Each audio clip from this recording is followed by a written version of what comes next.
Today, we're going to be talking about attachment styles. And you have an attachment style. I have an attachment style. Everybody uses their attachment system to form relationships in the world. And we all have a certain way that we do that. And there are four primary ways that we all attach. And it affects our marriages, it affects our partnerships, it affects our friendships, it affects our jobs. Any way that you are relating to other people, you are doing it using this lens that you may not even be aware that you're using. It affects every single way that you perceive the world of relationships. And so we're going to talk about that today. And I want to outline kind of the structure of what we're going to be going through today. I'm going to be looking at my notes a little bit because it's a little bit longer of a structure, but I think it's going to be really helpful to you. First of all, we're going to be talking about why we have attachment styles, what that's about. We're going to be reviewing the four main attachment styles, and maybe you'll be able to pick up which ones seem most similar to you, what feel most similar to you. We're going to be talking about the typical ways attachment impacts you as an adult. So what difference does it make? What are the different profiles? What are the different things that we can pay attention to in the ways that we relate that might be unhelpful or might be causing us issues that have to do with your attachment style? And I bet you'll be able to pick out a couple things that you might do without knowing that are impacting your relationship right now. And then also, we're going to be talking about how to become more secure. How do you go from maybe an insecure attachment style to being more secure? Can you do that? And if so, how do we do that? Because there's a lot of ways that we try to do that. We try to be like fake about it in terms of trying to act like we're more secure than we are, or act like we're more confident than we are, or more loving or more forgiving than we are. And that usually goes nowhere. And so I want to talk with you about how to actually change your attachment system, help improve the way that you form secure relationships with everyone around you. So just to restate, this is one of the most fundamental concepts that is impacting your life on a day-to-day basis without really being aware of it. So let's go into the first part of this. What is an attachment style? Why do you even have an attachment style? So the reason is because when we think about our bodies and our brains and what a human being is, right? Our cortex, this huge kind of catcher's mitt over the internal parts of our brain, this prefrontal cortex, this really energy intensive part of us that makes us human. It's what's unique to human beings, is that we have this huge brain. And that brain is not just meant to help you have a high IQ or to solve problems or to hunt, for example, or to do your taxes, right?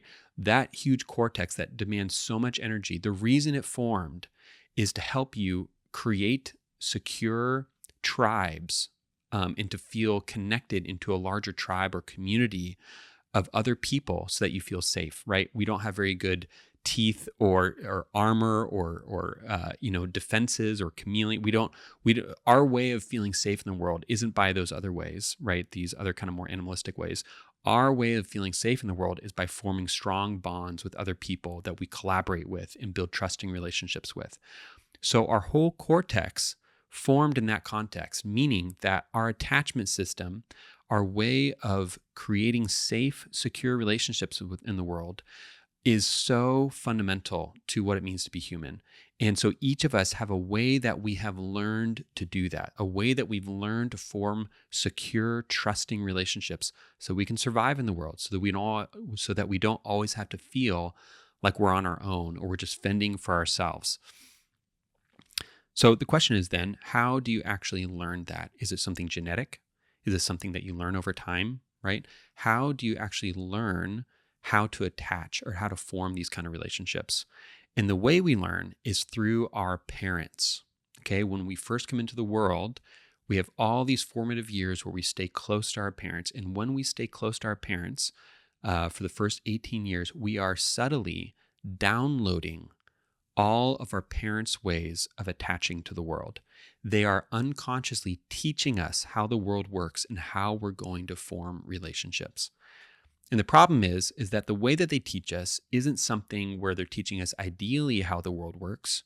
They're teaching us sometimes from their own trauma how the world has worked for them, what they've had to do, what they've had to give up, the way they've had to hide, the way they've had to pretend, the way they've had to cope with how to stay connected and how to stay focused or attached. Okay. So what I'm meaning to say there is that the way that you learn to attach, the way that you learn to feel secure in your day-to-day life had everything to do with what your parents taught you day after day after day for the years that you spent in their house growing up. They taught you what it meant to connect. And what happens there is that all of those interactions around how to attach, how to feel secure, forms in your mind a template, a lens, certain fears, certain anxieties, certain behavioral patterns that your mind uses today to make sense of how to interact in your closest relationships. The most clear one is romantic relationships, right? When you learn certain patterns of how to negotiate conflict, or what to do when you're upset, or what to do when you're scared, what to do when you're sad, you've learned those things when you're 2 or 3 years old, and those become templates for how you are going to engage with your partner today. So the function of this, right, when you are actually securely attached, there is a balance. When you can actually achieve this attachment, there's a balance between having safety with other people, and because of that safety, you're also able to explore. So we're going to be talking about these two different really important capacities. One is to feel really safe and connected and known and valued, held by another person, intimate with another person. And then the other one is that because you feel safe enough with them, you can explore, you can actually accomplish things, you can do things, you can take risks, you can grow, you can be motivated towards something, make something happen, all because you've felt safe with this other person. So that's what goes on in attachment. So we're going to talk about the 4 main ways that we've learned to attach. And researchers have looked at child studies, they've looked at adult studies to look at how do people actually do this. And there are 4 main components. And the main person that this research comes from initially is John Bowlby, who did a lot of infant research looking at, when a child is separated from their parent and then the parent comes back, how does a child respond? And they found that they respond in one of 4 ways. One is that you have securely attached children who, when the parent comes back, they re-engage with them. Maybe, when the parent leaves, they feel sad. And when the parent comes back, they re-engage with them and they're relieved to see their parent again, right? But then you have a couple other things that go on, right? You have insecure attachment, which would be either anxious or avoidant. And then you have disorganized attachment, which would be, really fearful. And, there's all kinds of things that go into that. But so there's a couple different things there that we can explore. I want to use the image of a playground because I think it's a really visual one that we might be able to be familiar with. And I'm going to go through each of these different styles, and I want you to see if you can pick up things that feel familiar to you. Okay, the first one, let's talk about secure, okay? You picture a kid who's on a playground, right? And they're playing tag, they're having fun, they're in their own imaginative world, they're exploring, right?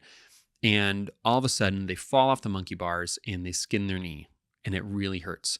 And a secure kid will go running back to mom and dad, let's just say parent, and they'll be crying and they'll say, ouch, ouch, my knee. And what will mom and dad do if they're securely attached with the kid? They'll feel the pain with the kid. They'll say something like, oh no, I'm so sorry. You okay? And they'll drop into they'll kind of let themselves feel it. Even a kid will tell that mom and dad is sensitive to their pain, right? And so they'll be like, oh no. And they'll try to take care of the pain. Maybe they'll get a Band-Aid, they'll help. And when they do that well, the kid kind of feels filled up. They feel like, oh, I'm good. I'm safe. I got hurt. I was scared. I was overwhelmed. I felt alone. And I came to mom and dad, and now I feel safe again. I feel like I could touch base, right? That's the safe base part of secure attachment. I could touch base, and now I'm okay. And because of that, I can go back and play. So secure kid will go from playing on the playground, they'll come to mom and dad. Mom and dad will help them feel good, connected, all right, safe. And then the kid will go back out and play again. That's a great image of secure attachment. Now let's talk about insecure. And we're going to talk about two different modes of insecure. One, let's start with avoidant. Okay. Avoidant attachment, see if this connects with you at all.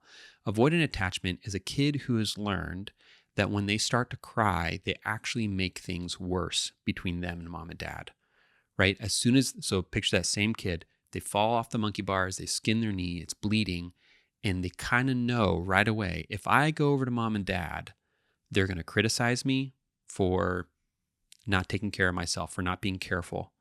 They're going to tell me to stop it.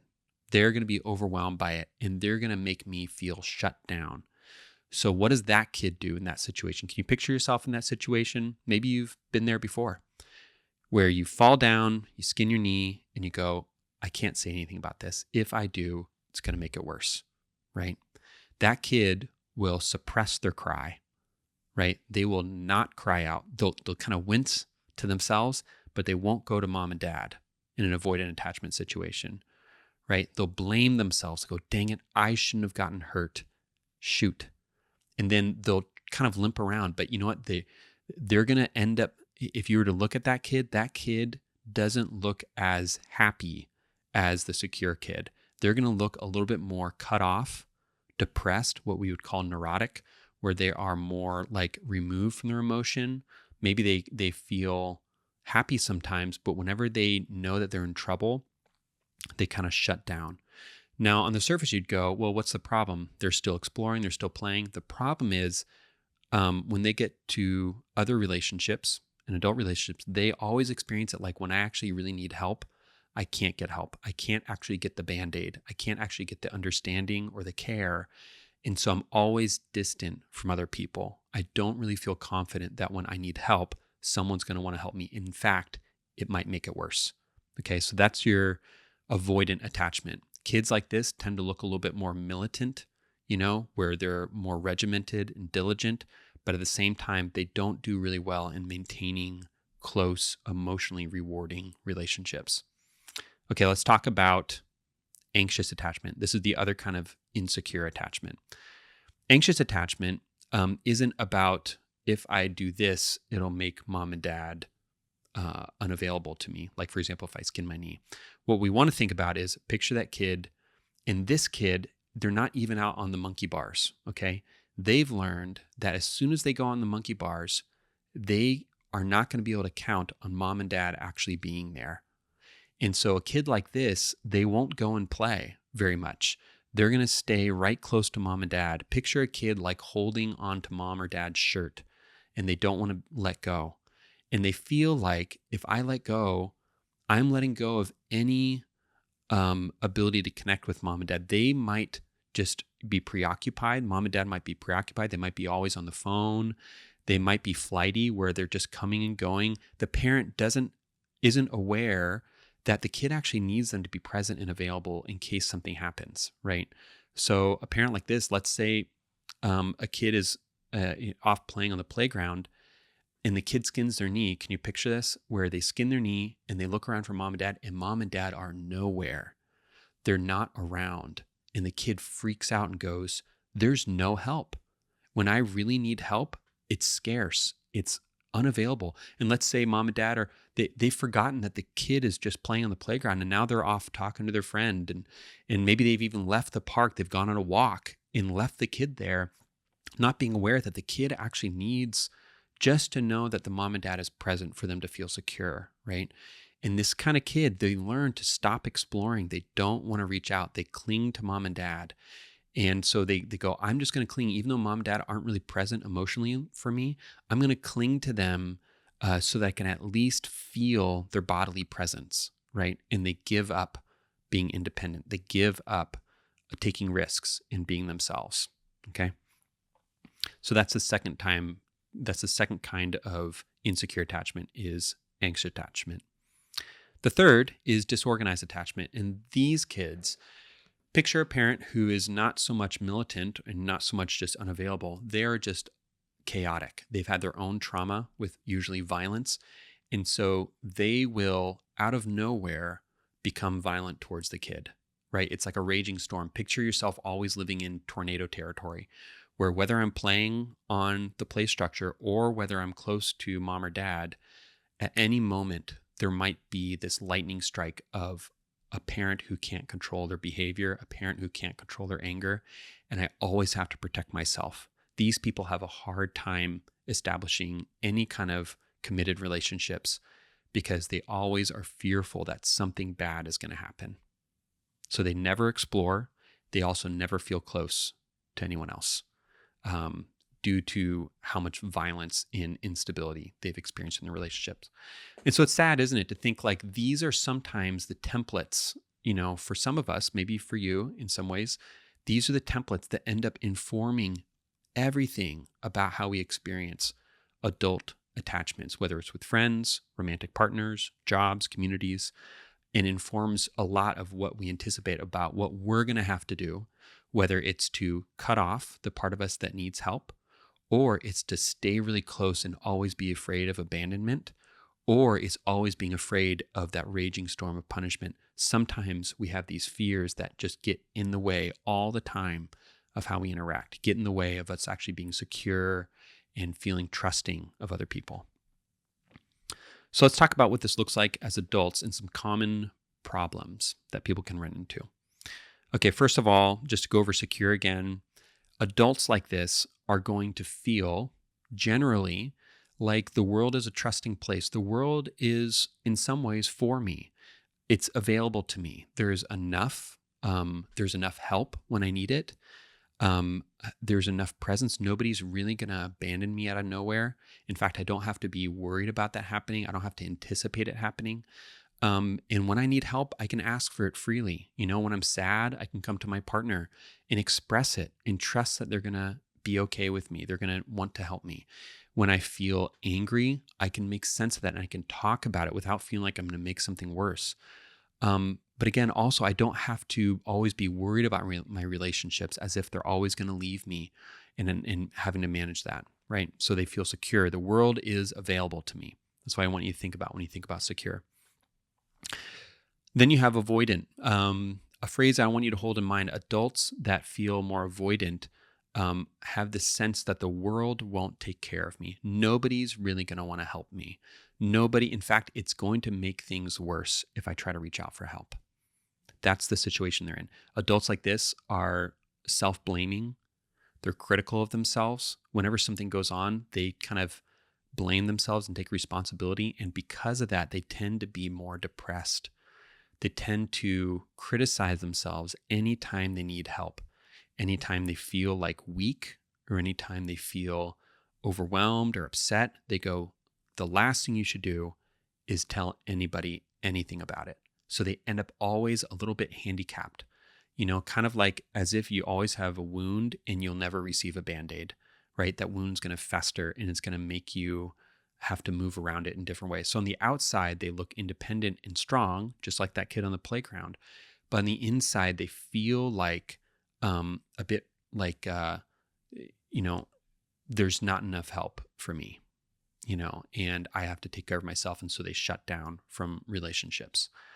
This makes it hard to attach, right? Because when they're in romantic relationships, they don't come to their partners when they feel upset, overwhelmed. And so they might hold it on and kind of shove it down.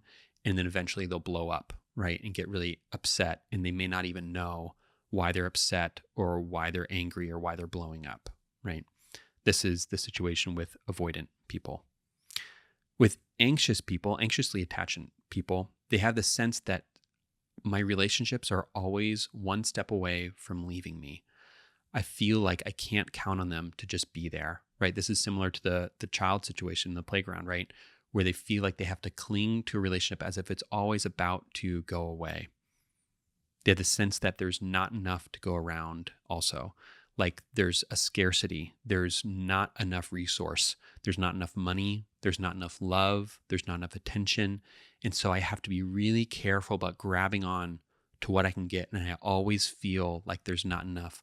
Like I'm just one step away from someone leaving me. This makes people a lot more codependent in that situation.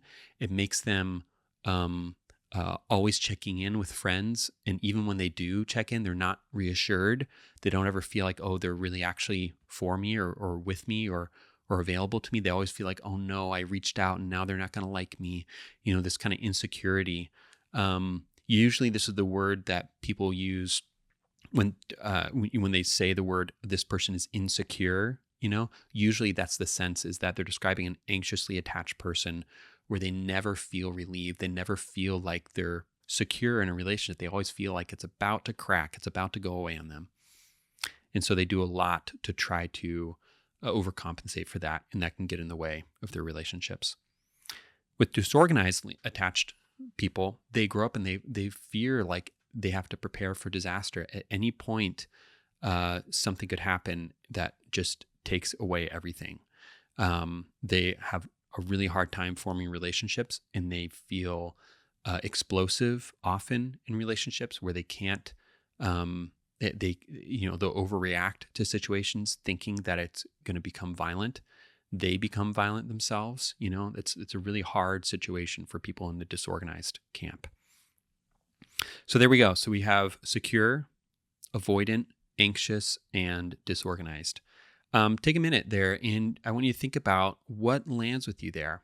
Something to keep in mind is that for a lot of us, we don't just have one attachment. It's not helpful to think of it as, oh, I'm secure, so that means I'm entirely 100% in that bucket. Or I'm anxious, so I'm entirely in that bucket. Too often we use categories like that, whether it's, I'm a Libra and they're Capricorn or something, or we use categories like I'm a 9 on the Enneagram, or this person's a 2.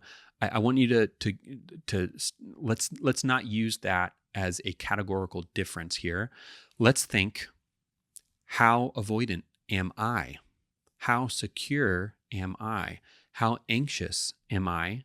And how disorganized am I? That's a much more helpful and self-aware way to look at some of these categories, is to try each of them on and to wonder about how much I hold this wound inside of myself. How much was I that kid that was, having to shut things down and not express things to mom and dad to make it worse? How much was I that kid who had to always be afraid of mom and dad just being preoccupied and never staying around for me? How much did I have to be afraid of abandonment? And how much did I have to be afraid of violence, about things getting really tense and overwhelming and scary, threatening to me? Each of us have different experiences of each of those categories. And I want you to just try that on to get an understanding about your emotional history and how it's impacting you today. So, how do we become more secure? How do we grow in our security? And the reason we want to do this is because securely attached people are happy. They feel connected and alive. They can actually take more risks. They can actually be more independent because they know that there's enough there for them, right? So here's what doesn't work with trying to be more secure, is pretending, learning skills about acting secure. For example, one that we often think about is like I statements, right? To be really emotionally expressive by coming up with an I statement of saying something like, I felt sad when you did this, right? In theory, that sounds great, but learning that skill is not compensatory for actually being able to heal an attachment wound. The reason is because even when you say those words, there's still a way that you might be shutting down emotionally when you say it, or still might be saying it out of terrible anxiety. Saying the right words and trying to compensate for these skills does not work. The reason is because that logical part of our brain is this little tiny area that doesn't have a lot of horsepower. This huge attachment system that we've learned since birth is much more strong. It has a lot more horsepower, and it's going to overwhelm those little skills that we learn. It's like throwing pebbles at a wave. It's not going to help. If there's an attachment wound that you have, you are not going to be able to stop it by learning and practicing a little skill like how to say a phrase to a partner. That might help in a certain situation, but when it really counts, there's going to be a flood of emotion that comes up that keeps you from actually saying it right. And a lot of times when people try to learn those kind of skills, it ends up coming out passive aggressively. It ends up coming out sideways because people can tell, right? People can tell when you're not being genuine, when you say one thing and mean another. Friends can tell, and especially partners can tell when we do those things. Okay, so what does work then? The thing that does work is resolving the fear by growing in self-awareness. So, if we think about attachment as this lens that we wear, it's this really cloudy lens that distorts what might be available in a relationship, right? It projects our fear of what has happened to us in the past onto the current relationship. And so it aberrates our reality. It distorts our reality. It clouds our reality. And the way that we remove those glasses is through exploring the fear. It's through having the courage and the openness, the vulnerability to talk emotionally about our biggest wounds that we've had, so that we can start to take the glasses off and actually hold them and look at them in front of us. That skill of self-awareness is the biggest win for creating secure attachment. And the reason why is that we can't get rid of these patterns. We actually can't get rid of our template.